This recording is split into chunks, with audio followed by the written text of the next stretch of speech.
Problem नहीं है, दौरान पीरियड एक्सरसाइज करने का कोई मसला नहीं। कॉन्सेप्ट तो गलत है जी, हमारे बॉडी में मर्दों की तरह शेप आना शुरू हो जाएगा या ऐसा कुछ होगा, ये बिल्कुल मिथ है, डोले शोले बन जाएंगे। तो इसमें कितनी हकीकत है? इसमें हकीकत ये है कि हमारे और आपके नहीं बन रहे, उनके कहां से बन जाएंगे।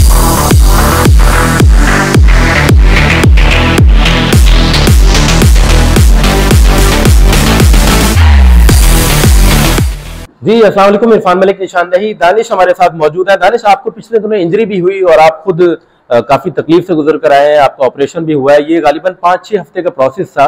तो लोग तो कहते हैं जी आप एक्सरसाइज करो, सेहतमंद होते हो, चोटें नहीं लगती, तकलीफें नहीं होती। तो ये क्या आपके साथ हुआ है? मतलब लोग कंफ्यूज हैं, किस तरह हुआ ये सब कुछ? बिल्कुल इरफान भाई, आपने बहुत अच्छी बात पूछ ली है। मैं बताना भी जा रहा था क्योंकि ये सही बात है। ऐसी बातें हो रही हैं कि देखो इसलिए मना करते हैं, ये देखो बिस्तर पे पड़ गया। तो मैं ये एक्सप्लेन करना चाह रहा हूँ कि जो मैं हरकतें करता हूँ ना, वो मेरी मस्ती होती है, ठीक है। मेरी इंजरीज मेरी अपनी मस्ती की वजह से होती है। वो ना एक्सरसाइज का नतीजा नहीं, आप ये एक्सरसाइज से नहीं हुई मेरी इंजरी, ठीक है, अपनी गलतियों की वजह से हुई है। उछल कूद मस्ती ये वो, उसमें इंजरी हुई थी मेरी। तो एक्सरसाइज से नहीं होती भाई, जिम की वजह से नहीं हो रहा है, ये अपनी मस्तियों में हो रहा है। और मैं नहीं कह रहा, आप मस्तियां किसको कह रहे हैं? लोगों को पता होना चाहिए ताकि ड्यूरिंग एक्सरसाइज वो इससे गुरेज करें। हाँ बिल्कुल, वेट के साथ मस्ती, उछल कूद, कोई करतब करना, कोई जंप्स करना या उल्टा एरोबिक में तो ये चीजें होती हैं। तो नहीं, आम आदमी के लिए नहीं होती, आम लोग तौर पे लोग कर भी नहीं रहे होते, मैं खुद ही कर रहा होता। तो मैं लोगों को नहीं कहता भाई आप करो ये सब चीजें, सही। और अभी आपसे करनी है। अब अल्हम्दुलिल्लाह 6 वीक्स हो गए हैं और मेरी रेंज ऑफ मोशन बेहतर हो गई है, अल्लाह का शुक्र है। बस ये है कि इसको रिकवर होने में, ये ACL टियर होता है, एंटीरियर क्रूशिएट लिगामेंट कहते हैं, ये नी में लिगामेंट होता है, सही, वो कंप्लीट टियर हो गया था मेरा। ठीक है। बहुत आज का जो व्लॉग है नाज़रीन इकराम, खुसूसी तौर पर दानिश से मैंने रिक्वेस्ट की थी कि हमारी जो बहनें हैं, बच्चियां हैं, जो लड़कियां हैं, वो बहुत सारे क्वेश्चन ऐसे हैं जो नहीं कर सकती, अपने ट्रेनर से करते हुए शर्माती हैं, उन्हें बात करते हुए ज़ाहिर मसाइल पेश आ रहे होते हैं। तो क्यों ना उनके उन सवालों को महसूस करके हम डिस्कस करें, वो सुन सकें और उन्हें उनके सवालों का जवाब मिल सके। तो एक आम सा क्वेश्चन, ना ये सिर्फ औरतों के लिए है बल्कि मर्द भी इस तरह का सोचते हैं कि जी वेट ट्रेनिंग करने से पहले, बल्कि हाँ ये खवातीन का, खालिस खवातीन का क्वेश्चन है कि जब हम वेट ट्रेनिंग करेंगे तो हमारी जो बॉडी है, हमारे मसल्स बन जाएंगे, हमारे डोले बाकी है। सही बात है कि हम बरसों से कर रहे हैं, हमें बनाने के लिए बहुत कुछ करना पड़ता है। तो ये एक मिथ है, एक मिसकॉन्सेप्ट है, या कहीं थोड़ी बहुत रियलिटी है इसमें? देखिए ये सही बात है, मेरे पास भी क्वेश्चन आता है कि मुझे वो बॉडी नहीं बनानी, मुझे वेट ट्रेनिंग नहीं करनी। हालांकि इसका हकीकत से कोई ताल्लुक नहीं है। औरतों को वेट ट्रेनिंग करनी चाहिए और लाजमी करनी चाहिए। वेट ट्रेनिंग तो छोड़नी नहीं चाहिए, चाहे मर्द हो चाहे औरत हो, ठीक है। और औरतों का वेट ट्रेनिंग करने से वो डोले शोले नहीं बन सकते, वो चाहेगी फिर भी नहीं बना सकती वो, क्योंकि उसके अंदर वो वाला हार्मोन ही नहीं है, ठीक है। टेस्टोस्टेरोन हार्मोन होता है, उसकी जो मिकदार होती है वो औरतों के अंदर बहुत कम होती है, वो मेल का मेन हार्मोन है। तो फिर औरतें अगर जो चाहती हैं कि ऐसा हो या कहीं ना कहीं शेप बने, तो वो उसमें भी नाकामयाब रहती है या वो बन जाता है? नहीं, अच्छा शेप आप अचीव कर सकती है, क्योंकि आपका यही कह रहा हूँ ना कि मसल मास जब ग्रो होगा ना, तो उससे आपका शेप अच्छा होता है, बॉडी शेप अच्छा होता है, बॉडी फेट नीचे आएगा, मसल मास ग्रो करेगा तो बॉडी का शेप मिलता है। मर्दों की तरह आपके डोले शोले, राउंड शोल्डर, बाइसेप्स, ये सब नहीं होता। अच्छा, एक सेकंड क्वेश्चन जो मैं पूछना चाहता हूँ, वो लड़के और लड़कियों दोनों के लिए है। लोग ये सोचते हैं कि हम जब तक जिम कर रहे हैं तब तक हम फिट रहेंगे, लेकिन जैसे ही हम जिम छोड़ेंगे हमारी फिटनेस जो है वो हमारा पेट फूलना शुरू हो जाएगा, हमारा जिस्म ढलना और लटकना शुरू हो जाएगा।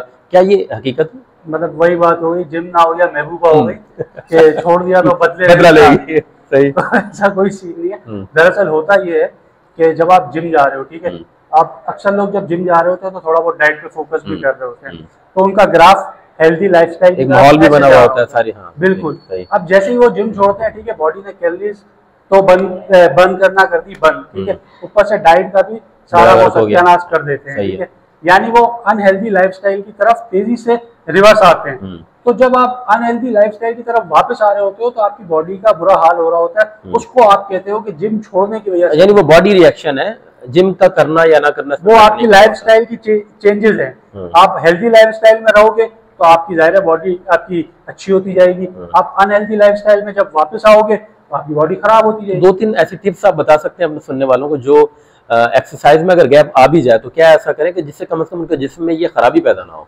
सर ऐसा सबके साथ होता है, ठीक है। आम आदमी की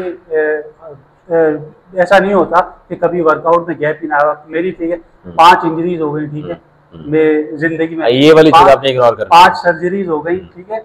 और तो गैप आते हैं, बीमार भी होता है आदमी, बिजी भी होता है, ये सबके साथ है, ठीक है। तो गैप का मतलब एक तो ये नहीं है कि आप बिल्कुल ही ऑफ हो जाओ, ठीक है, कीप कमिंग बैक ना। अगर आपकी 1 हफ्ते की छुट्टी हो गई है जिंदगी, तो भाई आप फिर से स्टार्ट करो ना, 7वें दिन से 8वें दिन से आप उसको स्टार्ट करो, छोड़ो नहीं, ठीक है। लेकिन ड्यूरिंग ब्रेक जो है ना, मैं क्या करता हूँ कि मैं अपनी डाइट का और ज्यादा ख्याल करना शुरू करता हूँ। अच्छा, अक्सर लोग जब जिम ऑफ कर रहे होते हैं तो वो डाइट से भी जाते हैं। यानी ये है कि अगर आप एक्सरसाइज नहीं कर पा रहे तो डाइट को प्रॉपर रखें, तब भी आपका जिस्म इस तरह की खराबी या इस तरह के रिएक्शन से बच जाएगा। बिल्कुल ठीक है। अच्छा, एक और क्वेश्चन जो हमारी जो बहनें वो आमतौर पे पूछना चाह रही होती हैं कि जी दौरान पीरियड्स क्या वो एक्सरसाइज कर सकती हैं? कोई प्रॉब्लम होता है कि फर्स्ट डे अक्सर लेडीज को बहुत ज्यादा पेन होता है, कुछ लेडीज को कम होता है, कुछ को बहुत ज्यादा होता है। तो पेन की वजह से अगर वो एक दिन अवॉइड कर रही है तो वो उस वजह से कर सकती है, बाकी सेहत का कोई नुकसान नहीं है। कोई ताल्लुक नहीं है। एक्सरसाइज करनी चाहिए, बिल्कुल करनी चाहिए, कोई छुट्टियां करने की जरूरत नहीं है। बल्कि यानी आप ये बता रहे थे और भी जो हेल्थ फ्रीक है वो एक बात कहते हैं कि एक्सरसाइज तो प्रॉपर करने से इनका जो पीरियड साइकिल है वो उसमें मजीद बेहतरी आती है और वो और ज्यादा बेहतर होते हैं। 100% पीरियड साइकिल बेहतर हो जाते हैं। यानी हम इसको ये रिकमेंड कर सकते हैं कि जिन लड़कियों के साथ ये मसला है वो अगर एक्सरसाइज को स्टार्ट करती हैं और वो एक्सरसाइज करना शुरू कर देती हैं तो उनका ये मसला हल होने की तवक्कुआ है। बल्कि इन मसाइल के देखो 70 to 80% सोल्यूशन भी यही है, हेल्दी लाइफस्टाइल की तरफ आना। सही, उसमें डाइट और एक्सरसाइज दोनों है, दोनों शामिल। सही। अच्छा, एक और चीज जो हमारे यहाँ आमतौर पे वैसे मैं ये इंतहाई माजरत के साथ लड़कियों से लड़कियों की तादाद जिम्स में दानिश भाई पहले मुझे ये लगता है कि लड़कों के मुकाबले में कम है, लेकिन उसके जिम्मेदार भी हम ही हैं। हमने कहीं उनको पर्दे के नाम पर, कहीं किसी और पाबंदी के नाम पर एक अच्छी जो आदत है उससे महरूम कर रखा है। और सोने पर सुहागा ये कि जो हामला खवातीन है उनके बारे में तो तसव्वुर ही नहीं है कि वो एक्सरसाइज कर भी सकती हैं। तो ये बताइएगा कि क्या जो प्रेग्नेंट लेडीज होती हैं वो जिम आ सकती हैं, वो एक्सरसाइज कर सकती हैं, और अगर कर सकती हैं तो किस किस्म की एहतियाती तदाबीर हैं जिन्हें वो लाजमी इख्तियार करें? देखिए, ये थोड़ा सा जो है ना बहुत सेंसिटिव इशू है ना। एक्सपर्ट ट्रेनर जो होते हैं ना, जिनको प्रेगनेंसी वर्कआउट्स आते हैं, ठीक है, उनकी स्पेशलिटी होती है, उनकी सुपरविजन में वो कर सकती है, ठीक है। अच्छा, ऐसे इफाक मैं आपको पर्सनली इस पे एक्सपीरियंस बताता हूँ कि अगर मेरे पास ऐसे एक्सपर्ट ट्रेनर हो भी ना तो भी मैं अपने जिम में ये रिस्क नहीं लेता। भाई उसकी वजह ये है कि देखो हमारा माइंडसेट कुछ हद तक है नहीं, वो फिटनेस को एक्सेप्ट नहीं कर रहा आज तक। जिम को ऐसे भी लोग हैं कि उनसे फिटनेस ही समझ में नहीं आ रही आज तक कि फिटनेस क्या है, तो वो इस चीज को एक्सेप्ट ही नहीं करेंगे कि प्रेग्नेंट वुमेन वर्कआउट करे। हालांकि आप अक्सर इंस्टाग्राम पे आप भी वीडियोस देखते होंगे जो एथलीट लेवल की वो तो और ज्यादा, वो तो भाई पूरा वर्कआउट करती है। बल्कि डॉक्टर्स ये कहते हैं कि अगर एक खातून जो प्रॉपर एक्सरसाइज करती है, सेहत का ज्यादा से ज्यादा ख्याल रखती है, एक्सरसाइज का मतलब सेहत का ख्याल रखना, उसका बच्चा और ज्यादा हेल्दी पैदा होगा।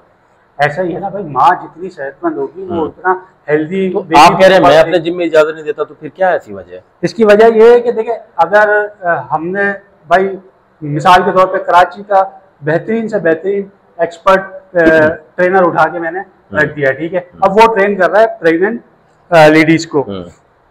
अगर खुदा ना खास्ता उसको कुदरती किसी भी वजह से कुछ हो गया ना, तो उसने टोपी डालनी है ट्रेनर पर, ठीक है, कि ट्रेनर ने वर्कआउट कराया होगा, इसकी वजह से उसके सपोर्ट में उसका पूरा खानदान आ जाएगा कि हाँ ट्रेनर की वजह से हुआ है, ट्रेनिंग की वजह से हुआ है, उनको कोई और बात नहीं मिलेगी। अच्छा, ये ऐसे ही है जैसे डॉक्टर जो कि एक्सपर्ट होता है वो भी ऑपरेशन करने से पहले एक आपसे एमओयू साइन करवा लेता है कि जिसके मुताबिक ये होता है कि अगर इसे कुछ हो गया तो जिम्मेदार हम नहीं होंगे। तो इस तरह का अगर कोई पेपर साइन वर्क हो, कोई इस तरह की चीज हो, तब आप समझते हैं कि हम शायद ये रिस्क लें, अदरवाइज हम नहीं करवा सकते। ऐसे ही है? ऐसे ही। बहुत शुक्रिया आपका। ये साइंटिफिकली प्रूव्ड है नाज़रीन किराम, खास तौर पे खवातीन, कि आप आफ्टर डिलीवरी 40 डेज का जो रेस्ट है वो आपका करना हक है, और उससे पहले भी एहतियात जरूर की जा सकती है, मगर उस एहतियात का ये तकाजा नहीं है कि आप एक्सरसाइज छोड़ दें या आप डाइट में कोई इस किस्म की चीजें शामिल कर लें जो आपकी सेहत को मजीद ताकत के नाम पर बिगाड़ पैदा कर रही हों। असल जो एहतियात है वो ये है कि फिजिकल आपके उस हिस्से पर, खास तौर पर बैली पर, कुछ चीज टकराए नहीं। डंबल हो, चाहे वो आपकी कोनी हो या घुटना हो या किसी बच्चे का सर हो, ये गलतियां अगर आप करते हैं तो जाहिर है कि आप एक्सरसाइज के कुछ भी करेंगे नुकसान उठाएंगे। और अगर आप एहतियात के साथ अपनी जिंदगी गुजारने के आदी हैं तो आप एक्सरसाइज भी कर सकते हैं उन जिम्स में जहां पर आपको उन जिम्स के ट्रेनर्स पर एतबार हो। अगले एपिसोड में भी हम यही कोशिश करेंगे कि खवातीन के ये जो एक्सरसाइज से रिलेटेड मसाइल हैं इनको सामने लाएं ताकि उन्हें ज़्यादा से ज़्यादा जिम और एक्सरसाइज के बारे में आगाही हासिल हो सके। तब तक के लिए अपने मेज़बान इरफान मलिक को इजाज़त दें। अपना रखिएगा ख्याल। खुदा हाफिज़।